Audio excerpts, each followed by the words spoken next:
The Industrial Disputes Act, 1947. Industrial Dispute Act, 1947 is one of the important social legislation enacted to provide mechanism for resolution of industrial disputes. Industrial disputes may arise between employer and workman, workmen and workmen, employers and employers. Prior to enactment of this act in 1947, industrial disputes were being settled under the provisions of the Trade Disputes Act, 1929. This act is applicable to every establishment or factory, whether in public or private sector, which falls within the definition of industry, and those employees who are covered under the definition of workmen, given in the act. The definition of industry and workman will be discussed when we would see the important definitions under this act. Industrial Disputes Act came into force with effect from 1st April 1947 and is applicable to whole of India. This act contains 40 sections and 5 schedules. Objectives of Industrial Disputes Act. The main objectives of the Act are secure industrial peace and ameliorating the condition of workmen in industry. How industrial peace could be secured? Industrial peace could be secured by preventing and settling industrial disputes between employers and employees, setting up an internal works committee for maintaining good relations between employers and employees, promoting good relations through external machineries like conciliation, courts of inquiry, industrial tribunals, national tribunals and labor courts. Reduce the unfavorable condition of workmen in industry by redressing the grievances of workmen and by assuring job security. The principal objectives of the Act was analyzed by the Supreme Court in the important case study of Workmen of the Makuchiti Estate versus Management of the Makuchiti Estate. Promote measures for securing peace and good relations. Investigate and settle industrial disputes. Preventive illegal strikes and lockouts. Relief to workmen in the matter of layoff, retrenchment, and closure of an undertaking. Collective bargaining. Investigating and settling of industrial disputes can be achieved with a right of representation by a registered trade union, Federation of Trade Unions, Association of Employers, Federation of an Association of Employers. Now we shall discuss some of the important definitions under this Act. Appropriate government. As you all know, the appropriate government could be either central government or state government based on the authority or jurisdiction. For any industry carried on by or under the authority of the central government, then appropriate government would be central government. Example: Railway Company, Dock, Industrial Finance Corporation of India Limited, Employees State Insurance Corporation, Mines, Life Insurance Corporation, Oil and Natural Gas Corporation Limited, Deposit Insurance and Credit Guarantee Corporation, Unit Trust of India, Food Corporation of India. Any institution of government undertaking having activities carried in 2 or more contiguous states.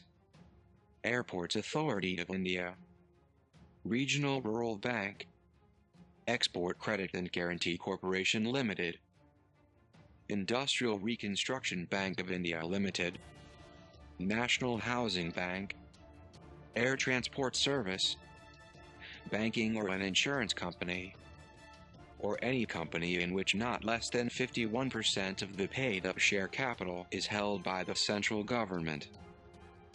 For all these industries, central government is the appropriate government. Note: In the case of Sri Shankara, Allen Limited versus the state of Travancore, it was held that, just because of manufacturing salt by the company under a license from the government, it cannot become a government business. Note 2. In case of a dispute arising in Union territory, then appropriate government would be central government. Definition 2. Award. Award means an interim or a final conclusion made by any labor court, industrial tribunal or national industrial tribunal. Definition 3. Employer. Employer means, in relation to any industry carried on by or under the authority of any department of the central government or of a state government, the authority prescribed is considered as employer. In case where no authority is prescribed, then the head of the department is to be considered as employer. In relation to an industry carried on by or on behalf of a local authority, the chief executive officer of that authority. Definition 4. Industry. Industry means any systematic activity carried on by cooperation between an employer and his workmen for the production, supply, or distribution of goods or services, with a view to satisfy human wants or wishes. Note: in 1982, Kerala High Court held that the post and telegraph is an industry. It was further held that the government employees, who are governed by service rules, falls within the purview of industrial dispute. In temple where worship is done by pujaris on a regular wage basis, and the temple is of commercial nature, it can be considered as an industry. Definition 5. Industrial dispute. Industrial dispute means any dispute or difference between employers and employers, or between employers and workmen, or between workmen and workmen, which is connected with the employment, non-employment, terms of employment, or with the conditions of labor. Definition 6. Layoff. Layoff means failure, refusal, or inability of an employer to give employment to a workman who is on muster rolls and not been retrenched. Failure to provide employment could be on account of shortage of coal, shortage of power or raw materials, accumulation of stock, breakdown of machinery, natural calamity, or for any other connected reasons, due to which an employer not able to provide employment, it is considered as layoff. Note: workman whose name is on the muster rolls of the industrial establishment should be given employment within 2 hours of his reporting to work. In case if he has not been given employment by the employer within 2 hours of his presenting, then that workman shall be considered as laid off for that day. Definition 7. Lockout. Lockout means temporary closing, place of employment, suspension of work, or refusal by employer to continue to employ any number of persons employed by him. Note: if an employer shuts down his place of business as a means of punishment, coercion, or exerting pressure on the employee, then this aggressive act is termed as lockout. If an employer shuts down his work because of shortage of raw materials, fuel, power necessary, or because incapable to sell the goods, no credit facility, then this would not be considered as lockout. Definition 8. Retrenchment.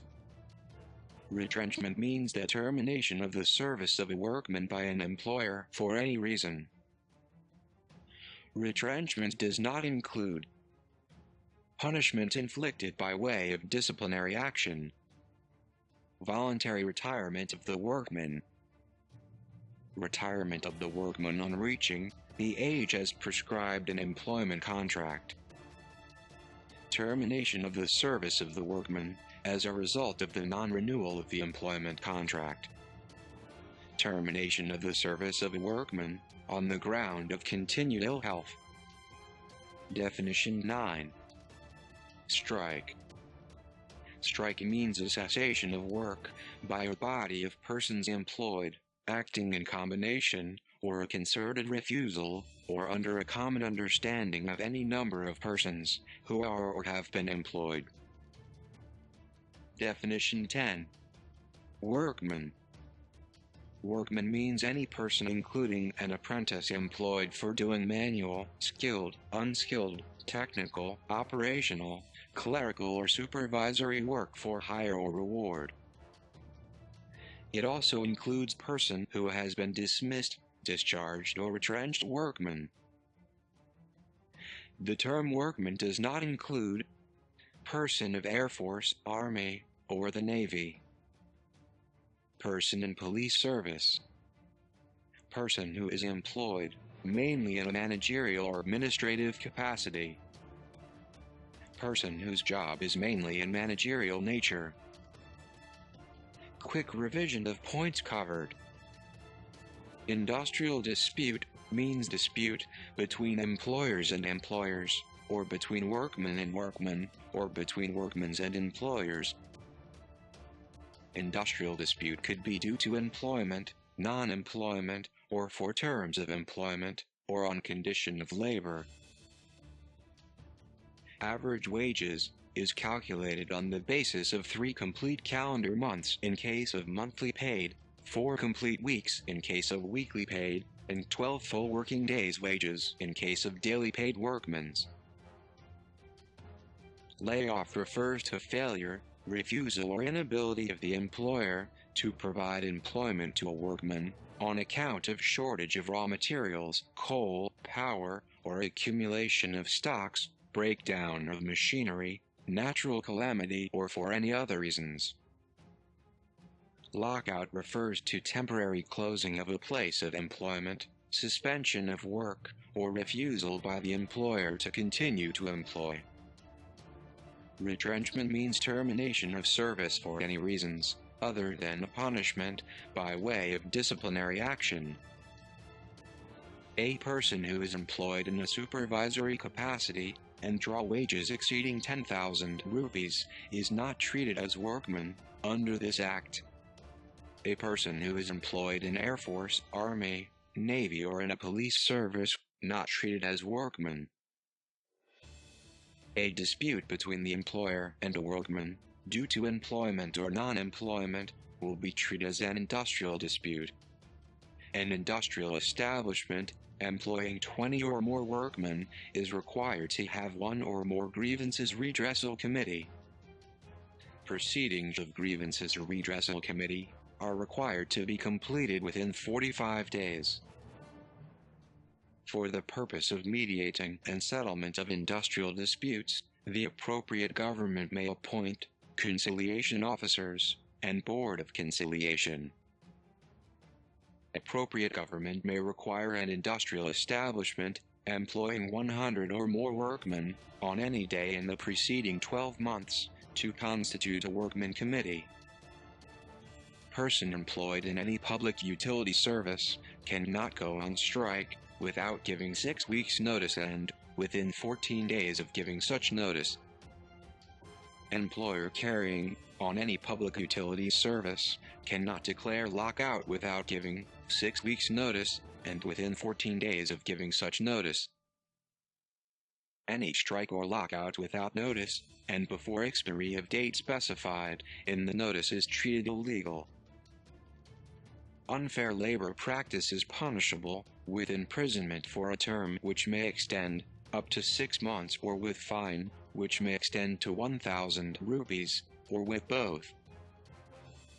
Any workman who commences, continues, or otherwise act an illegal strike is liable to be punished with imprisonment for a term which may extend to 6 months or with fine which may extend to 50 rupees or both.